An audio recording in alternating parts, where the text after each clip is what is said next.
Shalom Jemaat Home Ministry dimanapun berada. Kita kembali dalam ibadah online Home Ministry.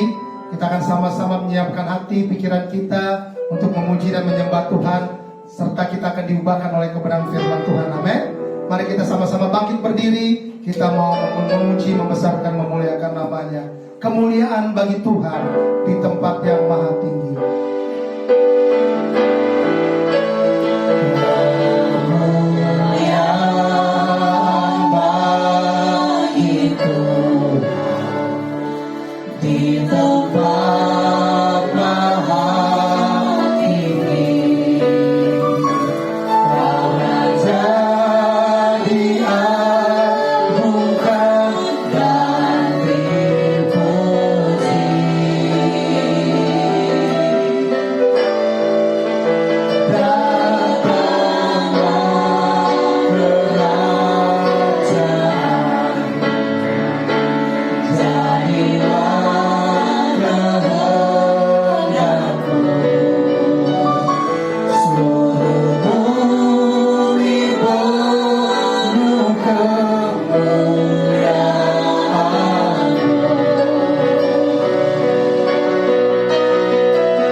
Terima kasih Tuhan Yesus, terima kasih Roh Kudus untuk penyertaan, perlindungan buat setiap kami Tuhan dimanapun kami berada. Kami percaya bahwa pandangan mata Tuhan tidak pernah sedetik pun terlewat daripada kami. Kami ada sebagaimana kami ada karena Engkau ya Tuhan. Mungkin ada banyak permasalahan persoalan yang kami hadapi, namun satu hal yang kami tahu, bahwa Bapa yang kami sembah, Yesus Tuhan yang kami sembah, adalah Tuhan yang setia dan tidak pernah meninggalkan kami. Melalui ibadah online Home Ministry pada saat ini ya Bapa, kami rindu dikuatkan oleh Engkau. Kami rindu untuk memberikan yang terbaik, pujian penyembahan yang terbaik hanya bagi Engkau, Raja di atas segala raja, Tuhan yang berdaulat dan berkuasa. Kami buka ibadah Home Ministry di dalam nama Tuhan Yesus Kristus. Haleluya, amin. Mari kita sama-sama menyembah Dia. Kita mau bersyukur bahwa kita punya Tuhan yang hidup. Kita punya Tuhan yang berdaulat dan berkuasa atas kehidupan kita. Kerinduanku Tuhan berada dekatmu ya Bapa.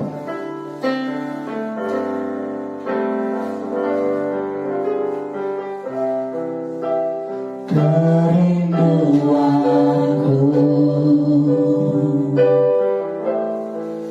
berada dekatmu Tuhan.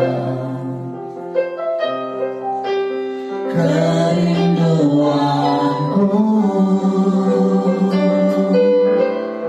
selalu serahkan hatimu. Tak pernah ku bayangkan hidupku tanpamu.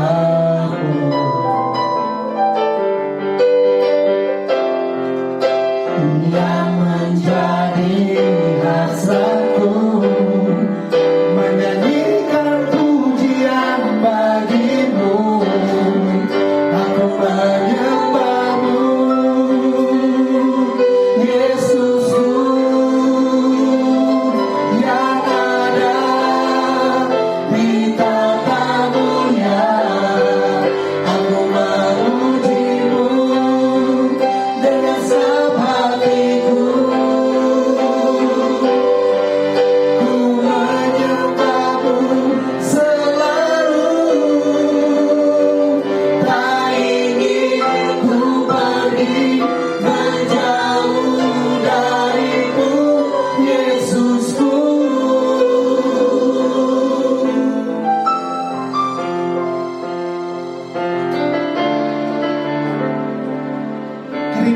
kami berada dekatmu ya Bapa. Kerinduanku Berada dekatmu, berada dekatmu Tuhan. oh kerinduanku, Kerinduanku selalu senangkan hatimu, selalu senangkan hatiku.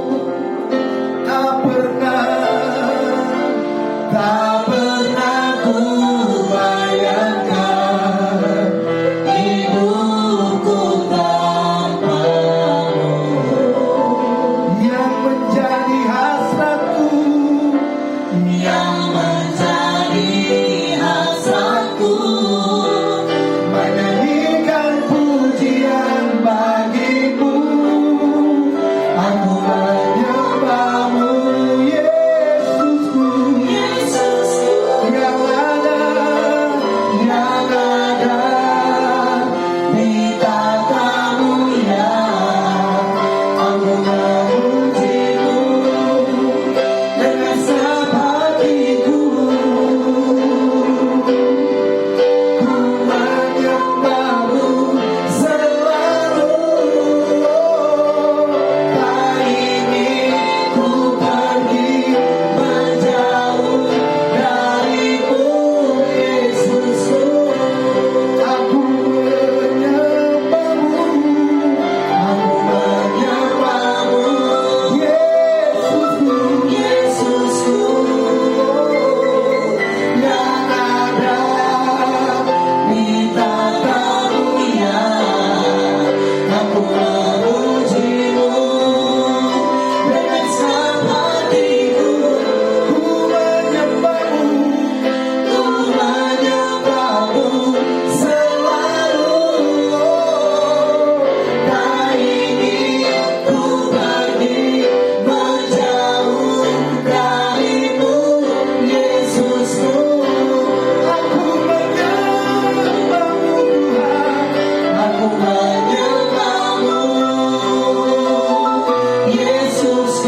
kita.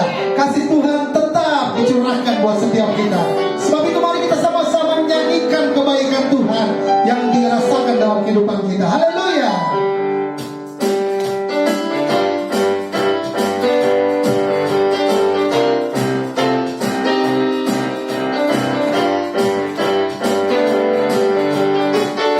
Tiada berkesudahan, tiada berkesudahan, kasih setiamu Tuhan, selalu baru rahmat-Mu bagiku.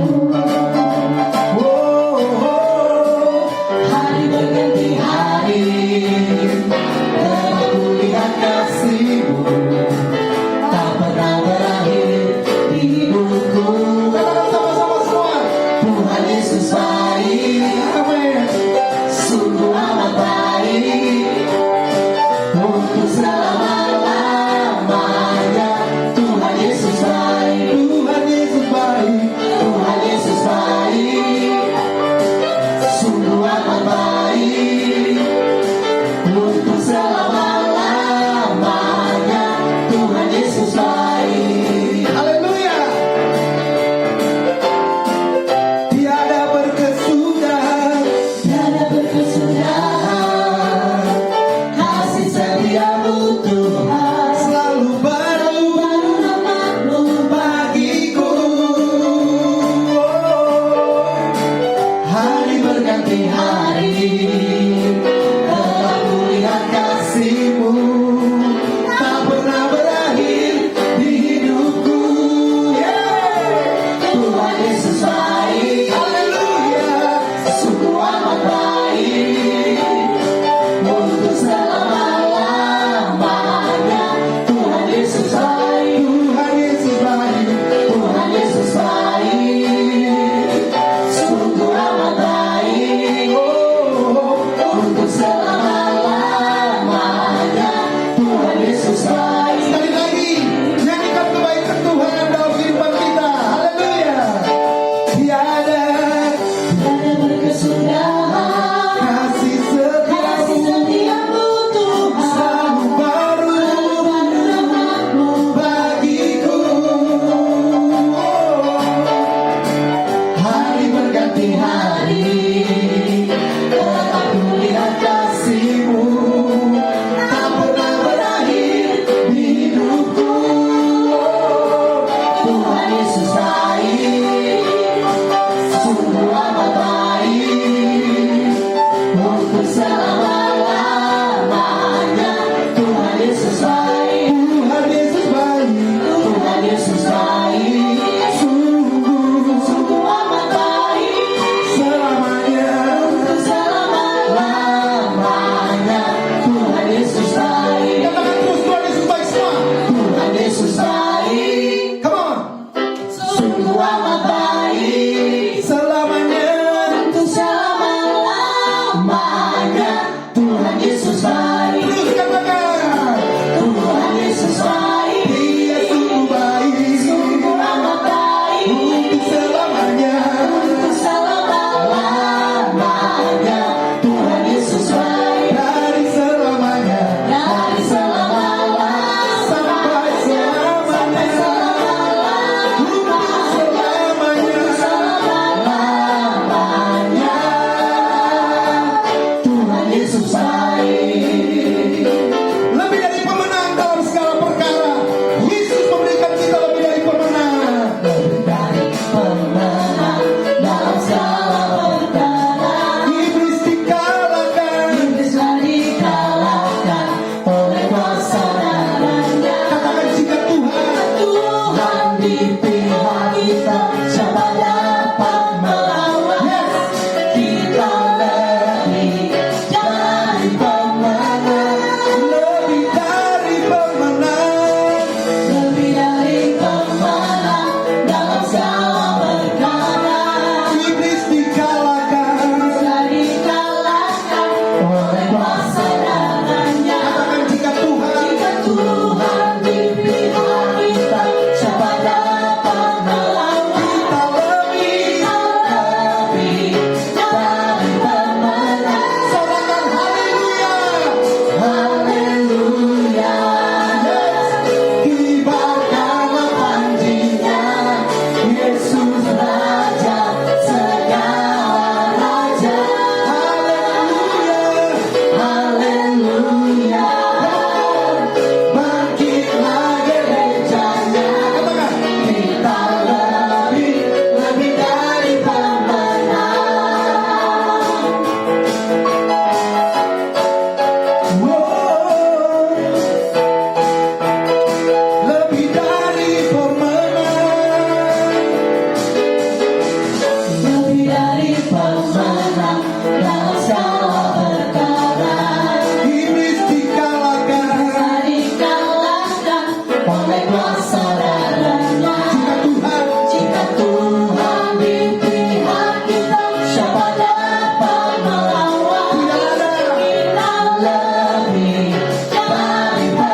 sangat memperhatikan kita.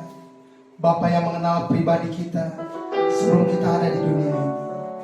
Mari bilang sama Bapa, Bapa, bahwa aku mengenalmu lebih dari siapapun ya Bapa. Haleluya. Bapa, Engkau mengenalku lebih dari siapapun. Engkau tahu ceritaku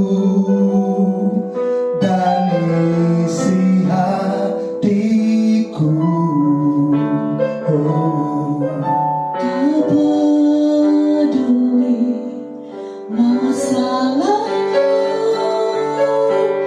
Engkau tetap memilihku. Ubahkanku, sempurnakan, jadi karya yang indah. Kini aku percaya tiada yang mustahil bagimu. Kuasamu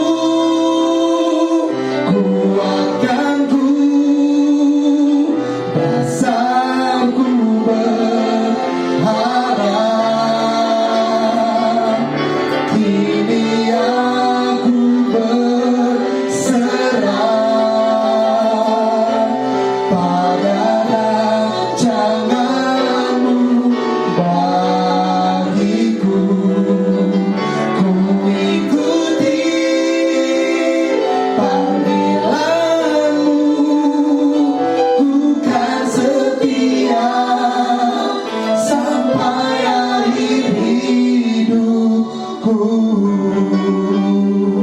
Mari sama-sama nyanyikan lagu ini Bapak Ibu Saudara. Cuma Tuhan.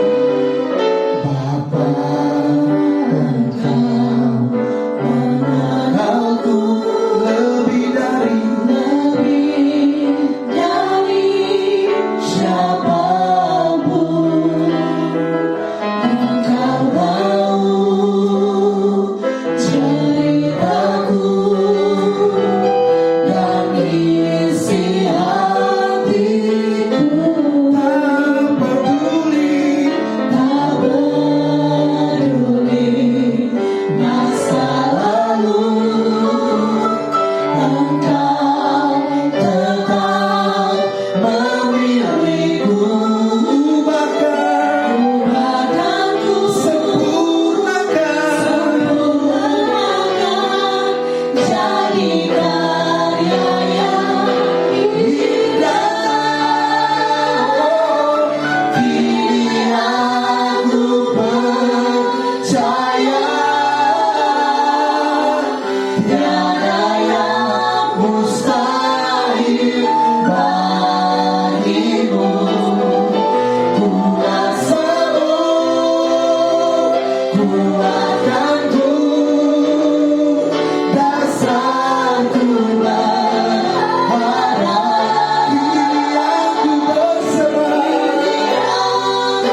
Shalom, Jemaat Home Ministry dimanapun Anda berada saat ini. Saat ini kita akan mendengarkan firman Tuhan, tapi sebelumnya mari kita berdoa. Tuhan Yesus, kami mengucap syukur buat semua kebaikan, buat semua kemurahan, buat semua yang telah Tuhan kerjakan dalam kehidupan kami. Saat ini kami rindu mendengar firman-Mu. Berbicaralah kepada kami ya Tuhan. Diamkan suara hati kami, biarlah suara Tuhan yang kami dengar saat ini. Kami berdoa saat ini. Pakai hamba-Mu, biarlah kemuliaan Tuhan dinyatakan. Biarlah Tuhan sendiri yang berkata-kata lewat mulut, bibir, lidah, pikiran, dan seluruh keberadaan hamba. Di dalam nama Tuhan Yesus kami percaya ketika firman diberitakan. Yang sakit dijamah disembuhkan oleh Tuhan. Yang datang dengan beban berat dan berbagai macam masalah diberi kelepasan oleh Tuhan. Yang datang dengan berbagai macam persoalan diberi jalan keluar oleh Tuhan. Di dalam nama Tuhan Yesus. Biarlah semua kebaikan dan janji Tuhan tergenapi di dalam kehidupan kami. Dalam nama Tuhan Yesus kami siap sambut firman-Mu. Haleluya. Amin. Saudara yang dikasihi oleh Tuhan, kita akan membaca firman Tuhan yang diambil dari Injil Yohanes. Injil Yohanes pasalnya yang ke-8. Yohanes pasal yang ke-8 mulai ayatnya yang ke-30 sampai dengan ayatnya yang ke-36. Yohanes pasal 8 ayat 30 sampai 36. Demikian firman Tuhan.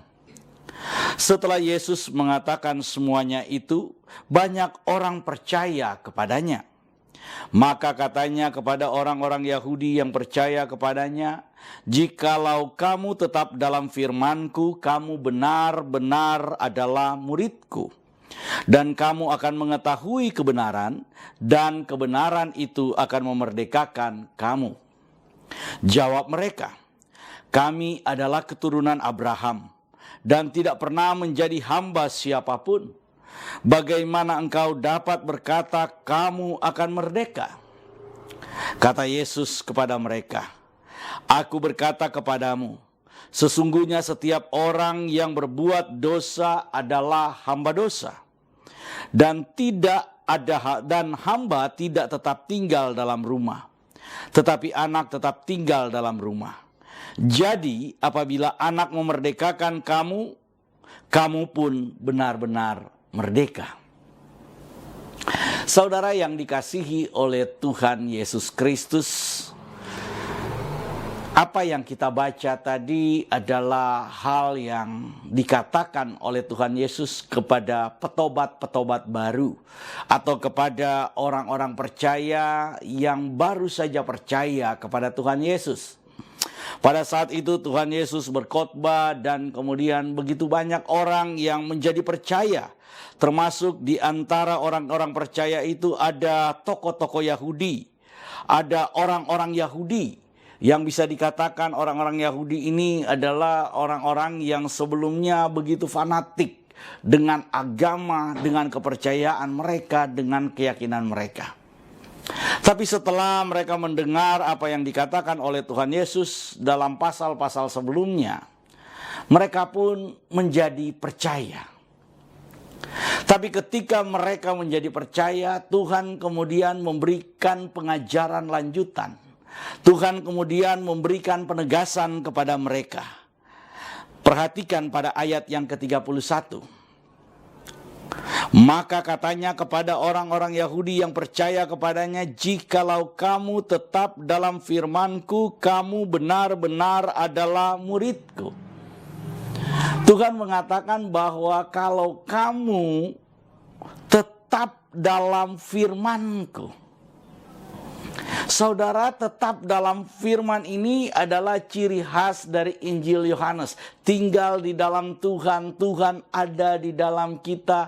Akulah pokok anggur dan kamulah ranting-rantingnya. Apabila kamu sebagai ranting melekat dengan pokok anggur itu, saudara perhatikan, ini adalah istilah-istilah khas yang digunakan dalam penulisan Injil Yohanes.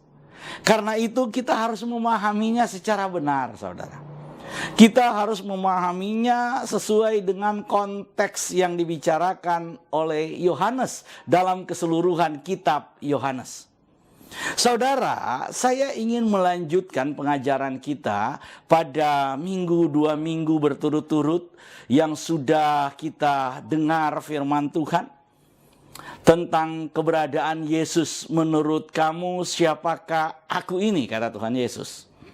Dan kita sudah membahas bahwa Yesus itu adalah Mesias, Yesus itu adalah anak Elohim yang hidup. Sekarang kita akan melanjutkan. Saudara, kalau saudara perhatikan pada ayat 31 ini, Tuhan Yesus berkata, "Jikalau kamu tetap dalam firman-Ku." Saudara, ada beberapa orang yang kemudian mengatakan bahwa Yesus itu bukanlah firman yang menjadi manusia, atau firman yang menjadi atau firman itu tidak menjadi Yesus. Firman itu tidak menjadi manusia. Nah, ini pemahaman yang harus saya tegaskan sekali lagi dalam kesempatan kali ini. Ini adalah pemahaman dan pengajaran yang keliru. Atau dengan bahasa yang mungkin lebih keras lagi, ini adalah pemahaman dan pengajaran sesat. Karena di dalam konsep berpikir Yohanes yang menulis Injil Yohanes ini, Yesus itu adalah firman yang menjadi manusia.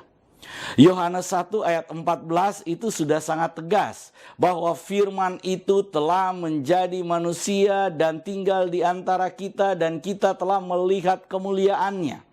Kalau saudara baca pada ayat-ayat selanjutnya, maka kita akan melihat siapa firman yang dimaksud.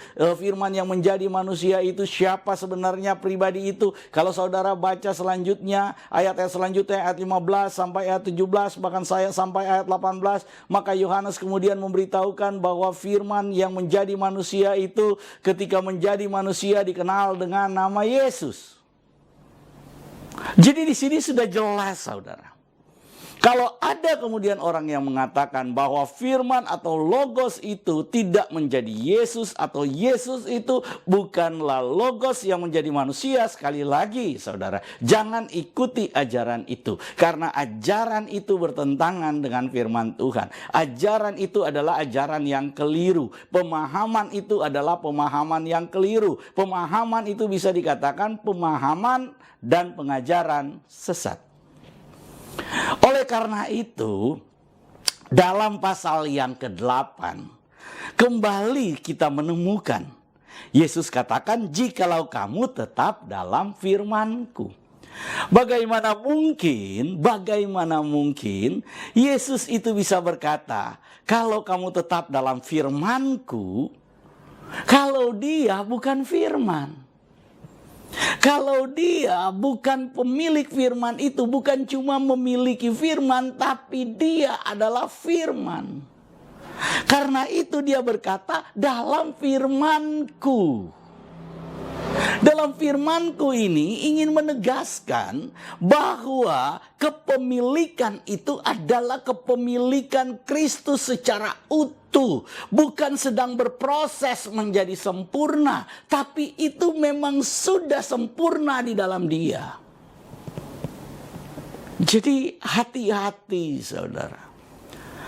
Kalau kita memahami Yesus, Yesus lahir dari kecil, kemudian menjadi besar dan dewasa, umur 33, kemudian dia disalibkan di Bukit Golgota. Nah, kalau proses itu adalah proses menjadi dewasa sebagai manusia, bukan proses menjadi sempurna sebagai Sang Firman. Ini hal yang harus kita tegaskan dan harus kita lawan pengajaran seperti ini. Harus kita katakan salah pengajaran seperti ini. Nggak usah ragu, nggak usah malu, karena jelas itu bertentangan dengan firman Tuhan. Kita bukan sedang menghakimi pribadi orang, tapi kita sedang menyatakan kebenaran. Yang benar mari kita nyatakan benar, yang salah mari kita nyatakan salah. Karena ini adalah pengajaran inti, ini adalah pengajaran dasar, ini adalah pengajaran yang sangat penting. Oleh karena itu, ayatnya berkata, jikalau kamu tetap dalam firman-Ku, kamu benar-benar adalah murid-Ku. Jadi kalau kemudian kita bicara, kamu adalah murid-Ku, kata Tuhan Yesus, kalau kamu ada dalam firman-Ku. Bagaimana saudara mengaku murid, kalau saudara mengatakan Yesus itu bukan firman? Bagaimana saudara bisa dikatakan murid Yesus kalau saudara sendiri tidak percaya Yesus itu adalah firman yang menjadi manusia? Kalau saudara tidak percaya kalau Yesus itu memiliki firman. Karena ada yang mengatakan bahwa Yesus pernah tidak memiliki firman. Kalau Yesus pernah tidak memiliki firman, bagaimana dia bisa berkata, kalau kamu tetap dalam firman-Ku? Oleh karena itu penting untuk kita pahami ini, saudara. Kita harus pahami terlebih dahulu bahwa Yesus itu adalah firman Elohim yang menjadi manusia. Dia diam di antara kita, dia tinggal di antara kita. Karena itu ketika dia berkata, jikalau kamu tetap dalam firman-Ku, itu artinya dia memiliki firman. Dia adalah firman itu sendiri, firman yang sempurna, bukan sedang berproses menjadi sempurna. Dia adalah firman yang sudah sempurna itu, di mana di dalam dia tergenapi semua janji Elohim, di mana di dalam dia segala sesuatu itu diciptakan, di mana di dalam dia segala sesuatu itu telah dibuat. Segala sesuatu itu menjadi ada. Di dalam dia, di dalam Yesus sebagai firman, segala sesuatu diciptakan. Di dalam Yesus sebagai firman, segala sesuatu ada. Di dalam Yesus sebagai firman, saudara. Jadi bagaimana kita bisa berkata Yesus tidak memiliki firman atau Yesus pernah tidak memiliki firman kalau di dalam dia segala sesuatu diciptakan? Kalau segala sesuatu diciptakan di dalam dia, ya diciptakan di dalam dia sebagai firman dalam keberadaannya.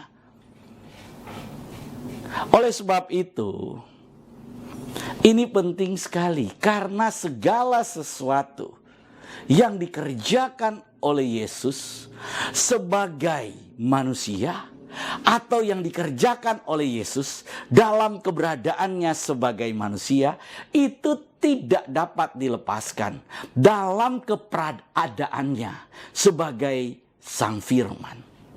Mari kita lihat. Karena itu mari kita perhatikan ayat 32. Dan kamu akan mengetahui kebenaran. Dan kebenaran itu akan memerdekakan kamu. Jadi Tuhan Yesus bilang begini.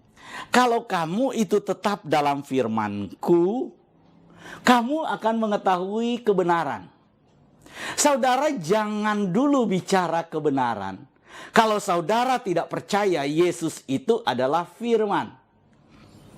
Saudara menyampaikan, saudara klaim, saudara sedang menyampaikan kebenaran. Tapi kebenaran yang saudara sampaikan itu menyangkal keberadaan Yesus sebagai firman. Atau mengatakan atau meyakini Yesus tidak memiliki firman. Kebenaran apa yang kita sampaikan? Kebenaran yang kita sampaikan itu adalah kebenaran di luar Yesus. Kebenaran di luar Yesus itu bukan kebenaran.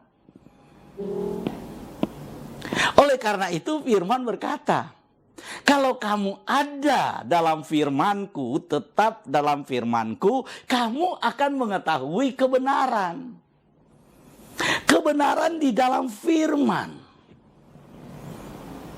Sekali lagi, kalau kita ada di dalam firman, kita percaya Yesus sebagai firman, tinggal di dalam firman itu, maka firman itu akan memberikan kita kebenaran. Firman itu akan mewahyukan kita kebenaran. Firman itu akan memberikan pencerahan kepada kita tentang kebenaran. Firman itu akan memberikan kita pengetahuan tentang kebenaran. Firman itu akan memberikan kita pemikiran, imajinasi, dan segalanya. Knowledge tentang kebenaran. Oleh karena itu dikatakan, kebenaran itu akan memerdekakan kamu. Jadi kita bukan cuma mengetahui kebenaran, tapi kebenaran itu menjadi hal penting yang akan memerdekakan kita. Firman membuat kita tahu tentang kebenaran. Logos membuat kita tahu tentang kebenaran. Dan pengetahuan kita tentang kebenaran akan membuat kita merdeka. Itu kata firman Tuhan. Saat ini kita ada dalam bulan kemerdekaan. Para pendiri bangsa ini, founding father bangsa ini, pahlawan bangsa ini, pendahulu kita, bangsa ini, negara kita ini, Republik Indonesia sudah berjuang sedemikian rupa. Kemerdekaan kita, bangsa Indonesia, bukanlah kemerdekaan yang diberikan oleh Belanda, bukanlah kemerdekaan yang diberikan oleh Jepang, tapi kemerdekaan kita adalah kemerdekaan yang direbut, kemerdekaan yang luar biasa diperjuangkan. Inilah kemerdekaan bangsa Indonesia. Karena itu bangsa Indonesia begitu menghargai nilai-nilai kemerdekaan. Para pendahulu kita berjuang luar biasa, bahkan mengorbankan nyawa mereka supaya generasi setelah mereka bisa merasakan apa artinya kemerdekaan. Karena itu pada kesempatan ini saya juga ingin mengucapkan Dirgahayu Republik Indonesia yang ke-78. Atas nama Gembala Sidang Pastor Doni Toisuta, segenap pengurus, segenap jemaat home ministry mengucapkan Dirgahayu Republik Indonesia yang ke-78. Saudara, nilai kemerdekaan itu begitu penting buat kita. Kalau bangsa Indonesia merdeka dari penjajahan Jepang dan Belanda, Belanda dan Jepang, kemudian negara-negara Eropa sebelumnya, dulu ada Inggris, ada Portugis, pernah menjajah bangsa kita. Kita merdeka dari semua jenis penjajahan itu, dari semua model penjajahan dari negara-negara asing, negara-negara kolonial, negara-negara imperialis. Kita sudah dimerdekakan oleh Tuhan. Kita sudah dimerdekakan oleh para pendahulu kita, oleh para founding father kita. Tapi ada hal yang harus kita pahami sebagai manusia. Sebagai manusia, kita tidak bisa membuat diri kita merdeka. Kenapa? Karena kita ada di bawah perbudakan dosa. Tidak ada manusia yang lahir tanpa dosa. Sekali lagi, tidak ada manusia yang lahir tanpa dosa. Ketika manusia itu lahir, dia lahir dari daging yang berdosa. Dia lahir dengan mengenakan tubuh yang berdosa. Dia lahir dengan jiwa yang sudah berdosa. Dia lahir dengan tabiat yang sudah berdosa. Ada yang mengatakan, Pak, anak kecil lahir kan belum berbuat dosa. Saudara, kalau saudara lihat macan, saudara lihat singa, saudara lihat harimau, pertanyaan saya, anak macan yang lucu-lucu itu, anak harimau yang lucu-lucu itu, yang masih kecil-kecil itu, yang baru lahir itu, apakah mereka dikatakan hewan buas atau hewan cute atau hewan cute? Menurut saudara, anak macan tuh yang lucu, kayak kucing gitu ya. Apakah mereka ini, mereka adalah hewan yang baik, mereka bukan hewan buas, Pak. Saya mau katakan, anak macan sejak lahir adalah hewan buas. Manusia sejak lahir adalah orang berdosa. Jadi, dosa jangan hanya dipahami ketika kita melakukan satu perbuatan. Dosa harus dipahami sebagai tabiat, sebagai karakter asali manusia yang sudah meninggalkan Tuhan, yang sudah melawan Tuhan, yang sudah keluar dari Taman Eden. Manusia yang keluar dari Taman Eden, manusia yang sudah jatuh ke dalam dosa, karakteristik dosa itu melekat dalam diri manusia, yaitu tubuh manusia yang berdosa. Tabiat-tabiat daging yang berdosa sudah ada dalam diri manusia. Dia mau lahir sejak kecil sampai kemudian nanti dia dewasa, dia disebut sebagai orang berdosa. Kenapa? Karena mengenakan daging yang berdosa. Daging yang berdosa ini adalah daging yang akan mati, daging yang kemudian akan kembali kepada tanah. Oleh karena itu saudara, walaupun orang Yahudi ini berkata kami adalah keturunan Abraham dan selama kami hidup kami belum diperhamba oleh siapapun, kami tidak menjadi hamba siapapun, kami anak-anak Abraham, orang-orang yang dipilih oleh Tuhan, kami tidak pernah menjadi hamba. Tapi Tuhan Yesus katakan, perhatikan baik-baik, kata Yesus kepada mereka, ayat 34. Aku berkata kepadamu, sesungguhnya setiap orang yang berbuat dosa adalah hamba dosa. Sekali lagi, setiap orang yang berbuat dosa adalah hamba dosa. Dan hamba tidak tetap tinggal dalam rumah, tetapi anak tetap tinggal dalam rumah. Wow.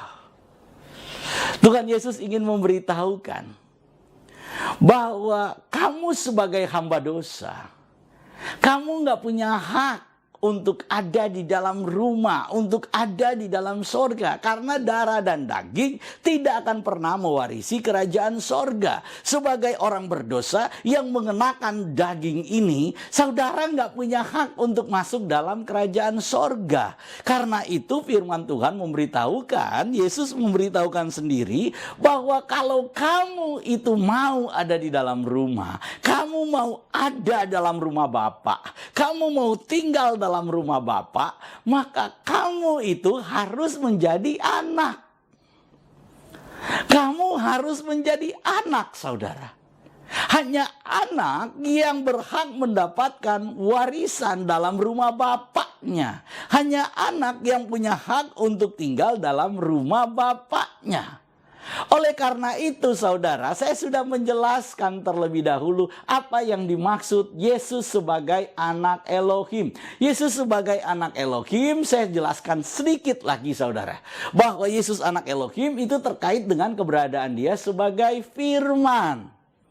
Sebagai firman dia disebut sebagai anak tunggal, monogenes theos, Yohanes 1 ayat 18. Dia adalah satu-satunya genetika, dia adalah satu-satunya gen dari Bapa. Jadi Yesus itu anak tunggal Bapa, yang punya otoritas, yang punya hak. Untuk apa saudara? Untuk memberikan kuasa kepada siapa saja yang dia angkat jadi anak-anak adopsi, anak-anaknya. Oleh karena itu mari kita lihat Yohanes 1 ayat 12.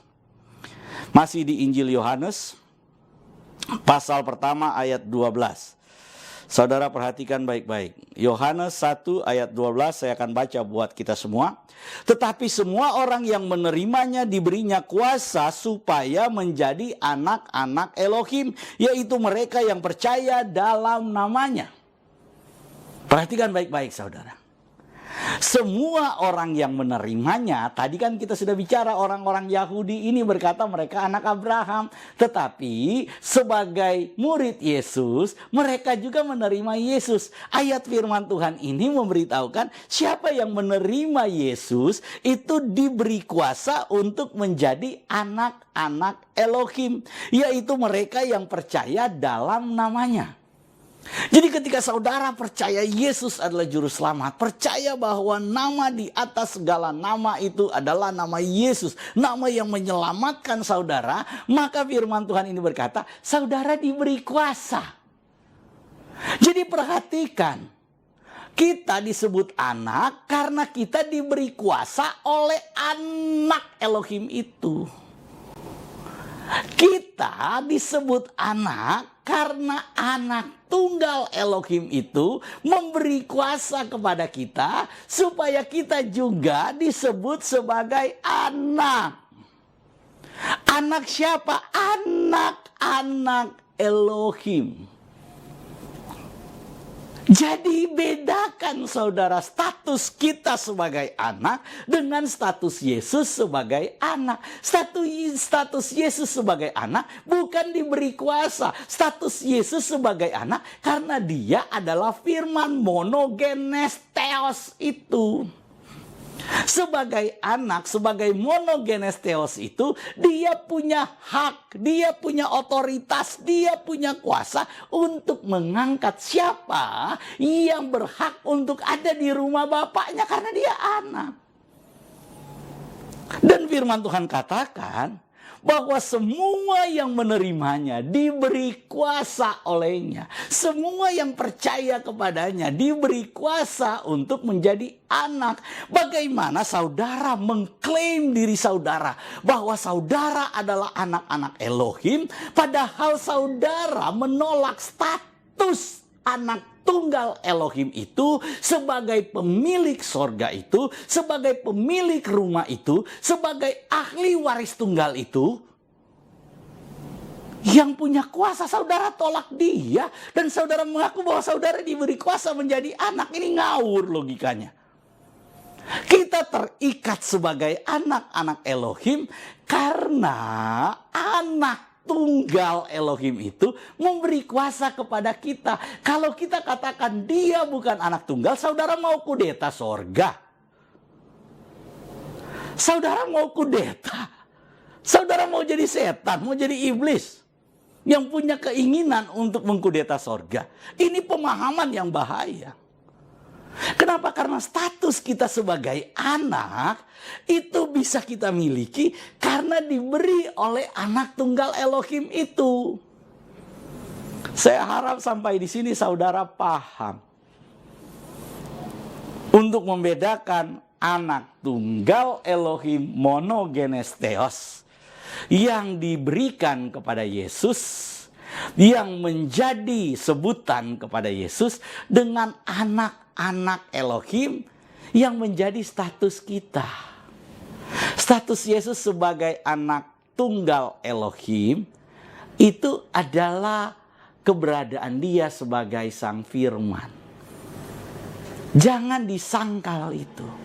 Karena kalau kita sangkal keberadaan Yesus sebagai sang firman, kalau kita sangkal keberadaan Yesus sebagai anak tunggal Elohim, sebagai anak tunggal Bapa, kalau kita sangkal status Yesus sebagai anak tunggal Bapa itu, maka status kita sebagai anak yang diangkat oleh anak tunggal Bapa itu untuk memiliki hak dalam kerajaan surga menjadi rontok.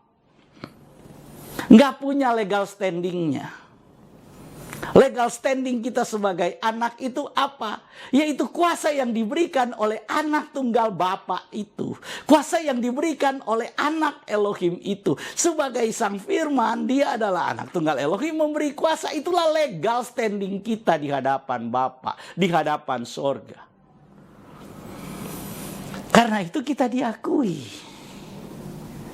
Oleh sebab itu, dalam balik lagi saudara, dalam Yohanes pasal yang ke-8, bacaan kita tadi, Yohanes pasal yang ke-8 tadi, saudara perhatikan pada ayat yang ke-36 dikatakan, jadi apabila anak itu memerdekakan kamu, kamu benar-benar merdeka. Jadi, yang bisa memerdekakan kita dari apa? Dari tabiat dosa. Dari apa? Dari intimidasi dosa. Dari apa? Dari perbudakan dosa. Dari apa? Dari belenggu dosa. Yang bisa membebaskan kita, yang melepaskan kita dari intimidasi dosa, dari perbudakan dosa, dari ikatan dosa, dari rantai dosa adalah anak. Adalah anak Elohim itu, adalah pemilik rumah itu, adalah ahli waris tunggal itu. Dia satu-satunya yang bisa membebaskan kita dan memberi kuasa kepada kita. Dia yang kemudian memberikan kita kuasa, memberikan kita otoritas dengan legal. Kenapa? Karena dia adalah pemilik kuasa itu. Karena itu ketika dia membebaskan, kita dimerdekakan. Saudara, dalam beberapa kesempatan, Tuhan Yesus ketika melayani, orang Yahudi kemudian mempermasalahkan. Ketika Tuhan Yesus berkata, dosamu sudah diampuni. Orang Yahudi kemudian berkata, wah, dia menghujat Tuhan. Karena yang bisa mengampuni dosa itu hanyalah Tuhan. Yang bisa mengampuni dosa itu hanyalah Elohim.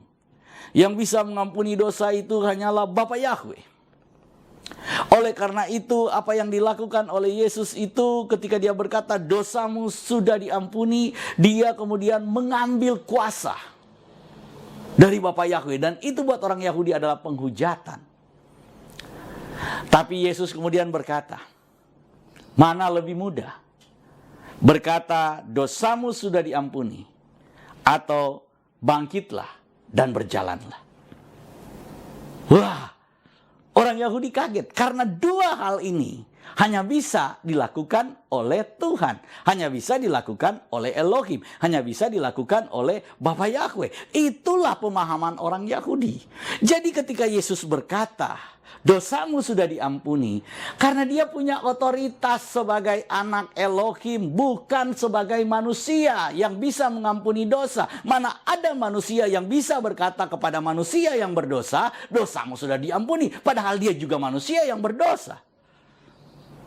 Gak ada manusia yang berdosa yang bisa berkata dosamu sudah diampuni, padahal dia manusia berdosa. Saudara, jeruk makan jeruk, gak bisa begitu. Oleh karena itu ketika Yesus berkata dosamu sudah diampuni, karena dia adalah anak.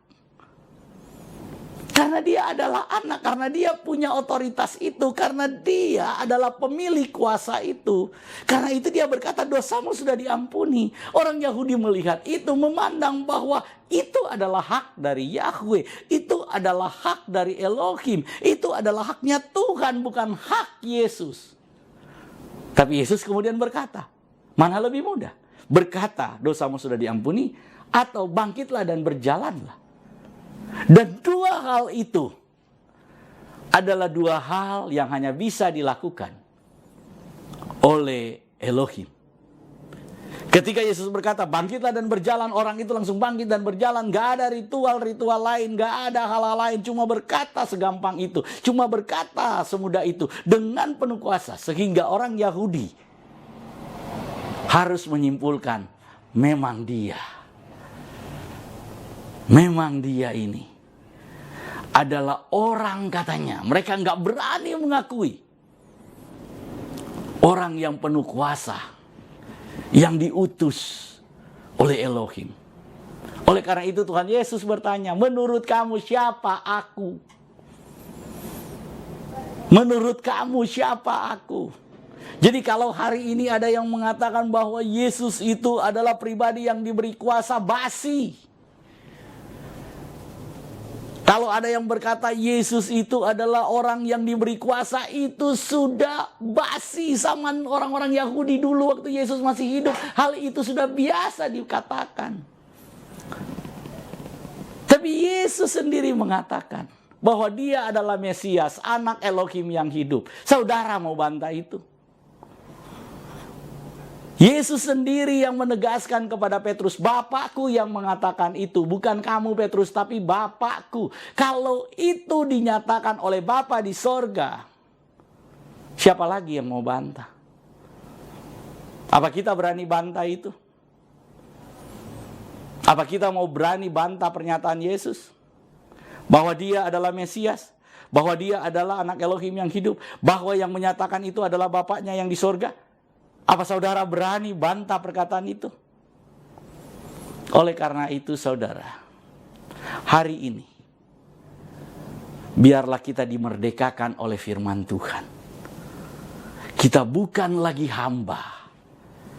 Kita bukan lagi pribadi-pribadi yang diintimidasi oleh dosa, yang diperbudak oleh dosa.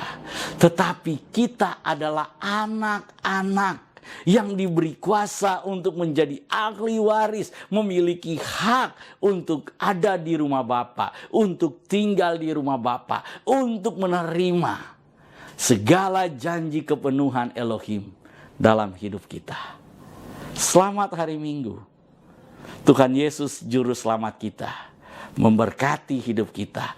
Tuhan Yesus firman yang hidup itu memberkati hidup kita. Haleluya. Amin. Kita berdoa. Terima kasih Tuhan Yesus buat kebenaran firman-Mu. Ajarlah kami supaya kami makin dekat, makin paham, makin mengerti apa yang menjadi kehendak Tuhan. Biarlah Tuhan yang menyatakan semua itu di dalam kami, dan biarlah iman kami kuat. Kuatkan terus iman percaya kami kepada Tuhan, dan ajar kami untuk melakukan segala sesuatu yang Engkau inginkan kami kerjakan dalam hidup kami. Dalam nama Tuhan Yesus, haleluya. Amin. Sobat Home Ministry, sampai jumpa dalam kesempatan yang lain. Tuhan Yesus memberkati kita semua. Haleluya. Amin. Sobat Home Ministry, dimanapun Anda berada, saat ini kita akan masuk dalam sakramen perjamuan kudus. Dan saya persilakan saudara yang ada di rumah untuk bangkit berdiri. Bagi saudara-saudara yang saat ini sudah menyiapkan sarana perjamuan kudus, mohon dipegang. Dan kita akan doakan sama-sama. Di dalam nama Tuhan Yesus, saat ini kami mengangkat roti dan anggur ini. Kami kuduskan, kami sucikan di dalam nama Tuhan Yesus, menjadi layak digunakan untuk perjamuan kudus ini. Dalam nama Tuhan Yesus, haleluya, amin. Saudara, dengarkanlah ketetapan perjamuan kudus. Yesus berfirman, "Akulah roti hidup yang telah turun dari sorga. Jikalau seorang makan dari roti ini, ia akan hidup selama-lamanya. Dan roti yang kuberikan itu ialah dagingku, ia akan kuberikan untuk hidup dunia." Maka kata Yesus kepada mereka, "Aku berkata kepadamu, sesungguhnya jikalau kamu tidak makan daging anak manusia dan minum darahnya, kamu tidak akan mempunyai hidup dalam dirimu. Barang siapa makan dagingku dan minum darahku, ia mempunyai hidup yang kekal, dan aku akan membangkitkan dia pada akhir zaman. Sebab dagingku adalah benar-benar makanan, dan darahku adalah benar-benar minuman. Barang siapa makan dagingku dan minum darahku, ia tinggal di dalam aku dan aku di dalam dia. Sama seperti Bapa yang hidup mengutus aku dan aku hidup oleh Bapa, demikian juga barang siapa yang makan aku akan hidup oleh aku. Inilah roti yang telah turun dari sorga, bukan roti yang dimakan nenek moyangmu dan mereka telah mati. Barang siapa makan roti ini, ia akan hidup selama-lamanya." Dan ketika mereka sedang makan, Yesus mengambil roti, mengucap syukur, memecah-mecahkannya, lalu memberikan kepada murid-muridnya dan berkata, "Ambillah, makanlah, inilah tubuhku." Sesudah itu Tuhan Yesus mengambil cawan, mengucap syukur, lalu memberikannya kepada mereka sambil berkata, "Minumlah kamu semua dari cawan ini, Sebab inilah darahku, darah perjanjian yang ditumpahkan bagi banyak orang untuk pengampunan dosa. Kalau saudara percaya bahwa roti dan anggur ini adalah penyatuan dengan tubuh Tuhan Yesus Kristus, mari kita angkat lebih tinggi dari kepala kita. Dan mari kita sama-sama mengaku. Dalam nama Tuhan Yesus, saya percaya. Inilah tubuh dan darah Tuhan Yesus. Kalau saya makan tubuh Tuhan Yesus Kristus dan minum darah Tuhan Yesus, maka saya percaya semua dosa-dosa saya telah diampuni oleh Tuhan. Saya percaya kalau saya makan tubuh Tuhan Yesus dan minum darah Tuhan Yesus, maka semua kutuk telah dipatahkan. Saya percaya kalau saya makan tubuh dan minum darah Tuhan Yesus, maka semua sakit penyakit saya telah disembuhkan. Saya percaya kalau saya makan tubuh Tuhan Yesus dan minum darah Tuhan Yesus, maka saya mendapat bagian dalam tubuh Kristus, dan saya akan diberi tubuh kemuliaan, dan Tuhan akan mengangkat saya ketika Tuhan Yesus datang di awan-awan yang permai untuk menyatu dan bertemu dengan Dia. Saya percaya inilah tubuh dan darah Tuhan Yesus Kristus. Kita angkat lebih dulu tubuh Tuhan Yesus Kristus dan kita berkata, inilah tubuh Tuhan Yesus Kristus dalam nama Tuhan Yesus. Kita minum darah Tuhan Yesus Kristus dan kita berkata dalam nama Tuhan Yesus Kristus.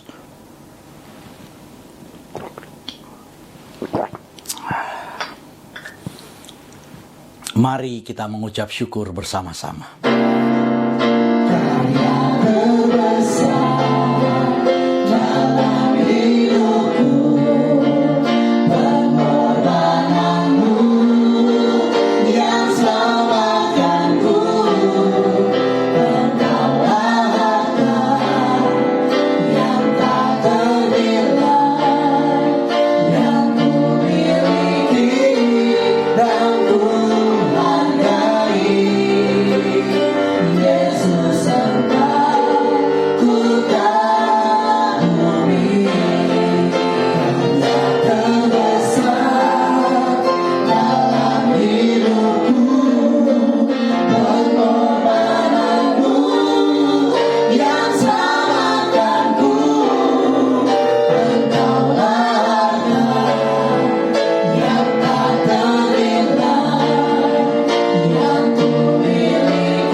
Jemaat Tuhan, kita sudah ada di penghujung ibadah kita hari ini. Sebelum kita masuk dalam doa berkat, kami ingin memberitahukan bahwa Home Ministry terus melayani jemaat Tuhan.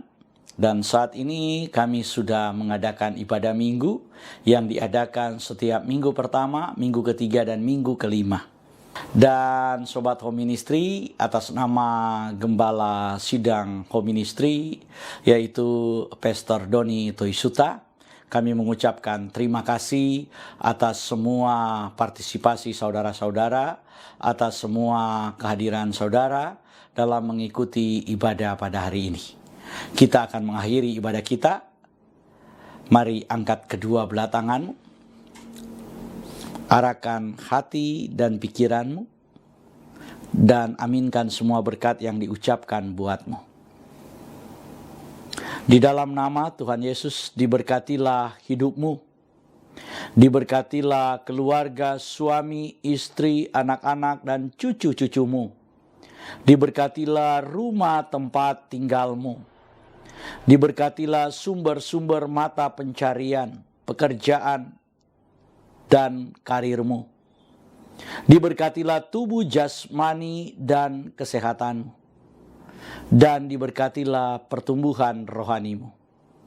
Biarlah semua berkat dari Bapa Sorgawi, Bapa Yahweh namanya, cinta kasih dari Tuhan kita Yeshua HaMashiach, dan persekutuan dengan Roh-Nya yang kudus, menyertai kita semua mulai dari sekarang sampai selama-lamanya. Kita yang percaya diberkati oleh Tuhan dan menerima berkat Tuhan ini. Mari sama-sama kita berkata, Amin.